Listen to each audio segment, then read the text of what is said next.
Financial and geopolitical markets in turbulent transition, potential breakthrough in Ukraine, peace talks, Japan's unexpected tightening, massive crypto moves, and volatile tech stocks create high uncertainty. Where is the next entry point? The US signals willingness to negotiate on Ukraine, but increased drone attacks and Putin's ultimatum fuel instability. Any breakthrough or breakdown in talks may impact energy markets and currencies.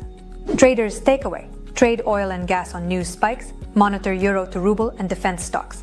Volatility opens opportunities for scalping. Lower inflation in the US boosts Fed rate cut expectations, while the Bank of Japan shocks with a historic rate hike.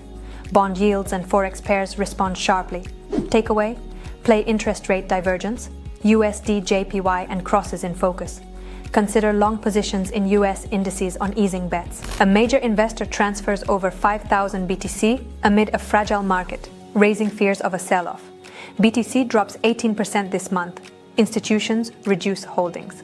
Takeaway: use volatility for shorts, scalping, and derivatives trading.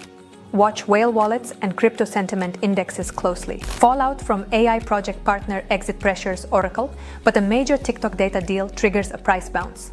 Volatility remains high. Takeaway: trade short-term swings with options or intraday setups. Potential long plays on EAS momentum and strategic partnerships. Subscribe to our channel so you don't miss any helpful videos and stay up to date with the latest events. With us, you'll become more successful in finance. You can also open a demo or real account using the link in the video description or in our profile bio. See you next time.